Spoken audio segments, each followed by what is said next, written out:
Thanks for joining us inside the Dancer's Studio, where we bring listeners like you closer to the creative process. Inside the Dancer's Studio is a program of the National Center for Choreography in Akron, Ohio, as part of our Ideas in Motion initiative. This episode was recorded as an ongoing documentation practice with NCCAkron visiting artists in 2023 to 2024. Today, we join Christy Bolingbroke, our Executive Artistic Director, in conversation with Portland, Oregon, and Boston, Massachusetts-based multidisciplinary artist and choreographer Takahiro Yamamoto. Yamamoto's current conceptual investigations revolve around the phenomenological effects of time, the embodied approach to the presence of nothingness, and the social-emotional implications of visibility.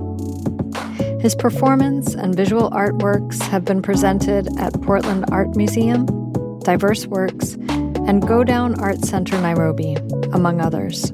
He is currently a visiting professor at Studio for Interrelated Media at Massachusetts College of Art and Design in Boston. How or when did you decide to become a choreographer?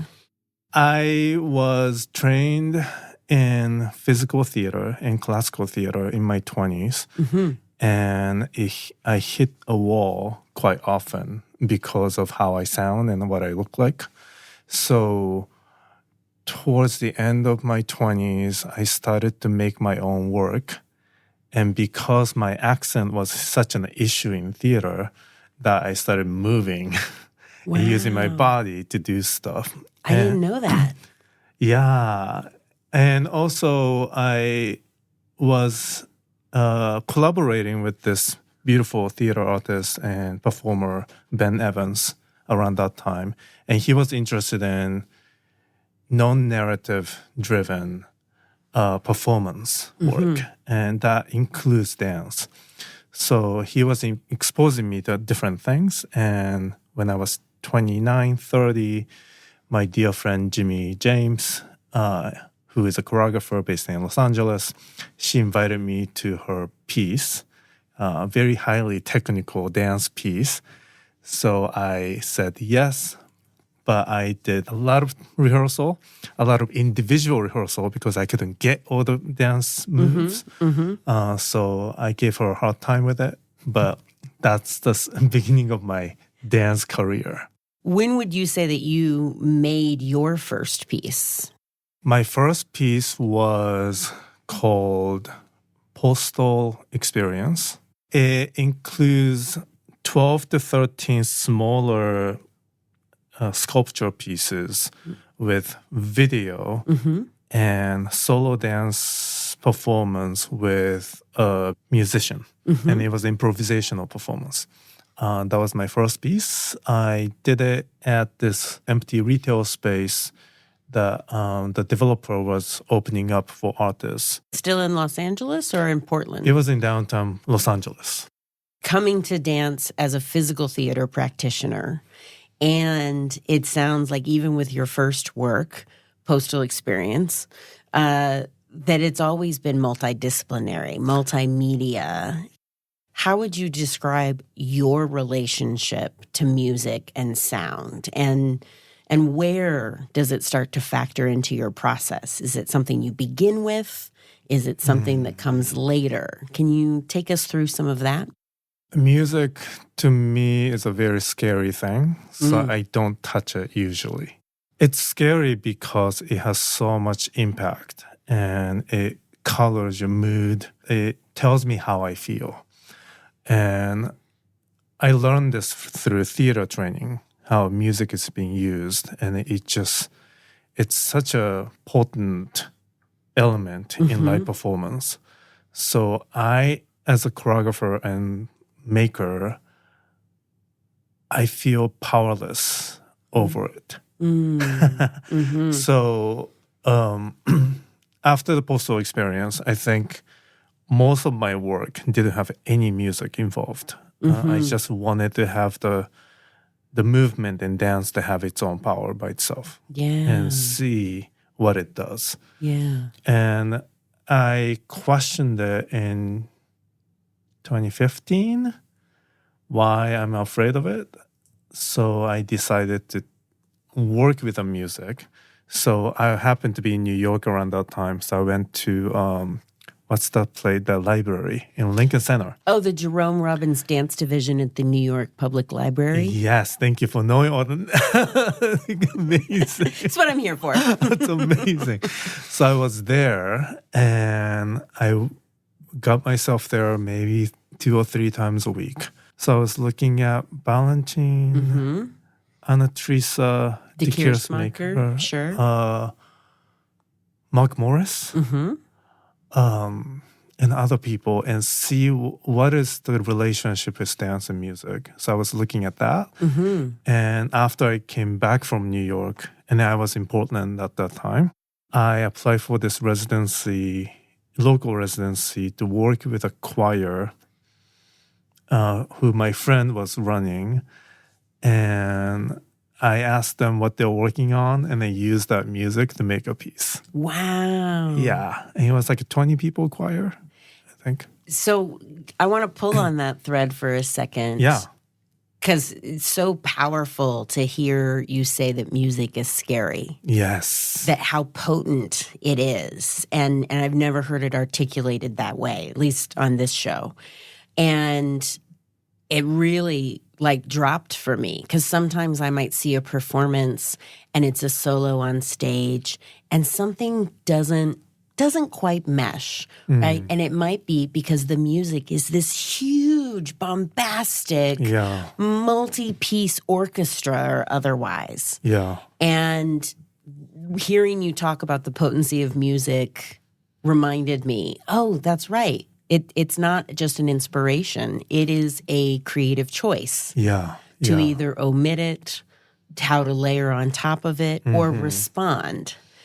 So with this work that you did with your friend's choir, a 20-person choir, was it a solo work? How did it then manifest itself in the performance? Did you then put together 20 performers? Or I'm curious to hear you talk about that process a little bit. It was a 3-people trio. I basically copied Anna Teresa, Mark Morris, and Balanchine. Okay. In what way? Because those 3 as alone are very different. How did you copy them? I was noticing how they're relating to music. And Mark Morris, for example, was every single body movement was in sync with every single note that's being produced. So I tried that. And Teresa, I was thinking about how the repetition and with the Steve Reich's music, how the movement gets how it gets sort of fuller, it blooms. And slowly revolved, slowly develops. Like just a time-lapse camera that just gets bigger and bigger. Yeah, it's a repetition, but it's never a same repetition. It's always changing. So I use that. And I did make I think the entrance of the choir and exit of the choir, I choreographed. Oh, sure. Well, there's more bodies on stage. So that completely makes sense when you think about your own history of, who is a dancer. You're like, if they have a body, they are a dancer, you're going to choreograph their entrance and exit. So yes. It really was a dance for 23 people. I guess so. Yes. What do you look for in dancers if you are casting fellow performers? I look for dancers who is interested in having a deeper conversation about this core question. I usually work with a question in my work. Okay. Start with a question, and those questions often multiplies throughout the process. I look for dancers who are interested in having that conversation with me, who is willing to trust me in a direction where they might not be comfortable. That's That's my criteria. Okay. Also who I like. Yeah, no, for friends or for fellow performers. Of course. That makes sense. You're going to spend a lot of time with these people. I think affinity is very important. Yes. One of the other challenges that comes up, I think, among our choreography students, and maybe choreographers everywhere, is how do you name a piece? This is sad to say, but the title is oftentimes, it comes up as a form of release. A form of release. Say more. As in, I keep thinking about it, and I just, at one point, I give up and say, this should be enough. I just release it. And just let it go. Don't want to hold on to that tension anymore. Exactly. I don't even know how else to think about it.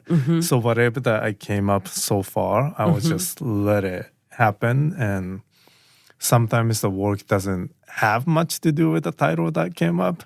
But I was like, oh, it's okay. It's okay. It's okay. Maybe another kind of release. What do you do if you are working under a deadline, or you know when you're working towards a premiere and the creative juices just aren't flowing? Do you have any sort of practice to jumpstart your process or to give yourself a different kind of release? I often rely on my dramaturg. My dramaturgs are basically people who will kick my ass. Okay, we like ass kickers. That's how I choose them. They're the one that will be honest with me, and they're the one that is very supportive, but they're also the one that challenges me the most. So when I feel down or lacking the creative juice, I will ask the dramaturg what they think of it. And they usually, fire up my... Some sort of question, something that, when your own questions stopped multiplying, they can find a way to jump in and give you something else to bounce off of. Totally. In a very supportive way. Cool. But they're also very challenging. And that challenge, I thrive in that challenge. Yeah, you don't just want people that say, you're amazing. Yeah. Because that doesn't give you anything to push off of. Yeah, I have a difficult time with that. Okay. Yes. No, thank you so much. Yeah. I got to witness a moment with our students earlier this week where you offered them a question. And it was, what if your technique is to practice non-technique? And that sort of existential question I could see was eyes opening, minds being blown. I wanted to offer that observation to then invite you to define further, how would you define 21st century dance practices? I think trainings are great.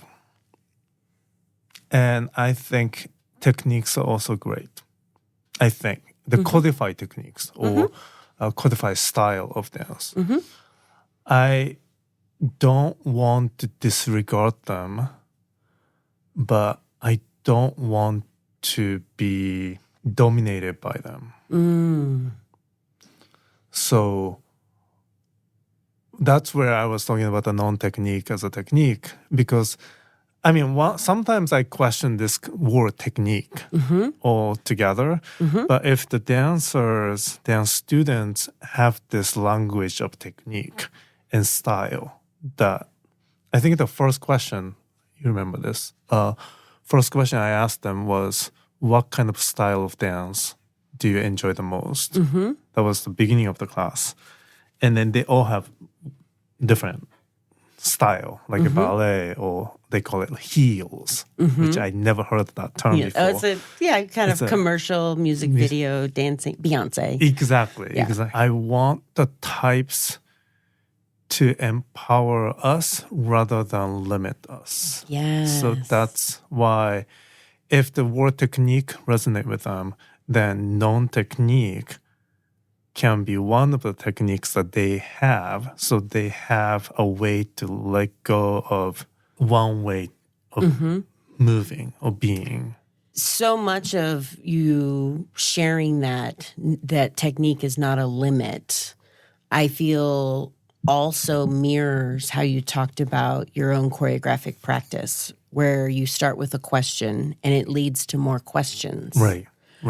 Whereas if we only start with an answer, my technique is ballet. How might that be limiting us? And instead of being an answer or a container, how can you use the technique to continue to ask questions? Right. I mean, ballet might be difficult because ballet will change your body. Yeah. I mean, I think any physical technique or continued practice will change your body. You know, whether it's martial arts, whether it's running, playing basketball, archery is going to change your body. You might develop a stronger bicep on one side than the other. Exactly.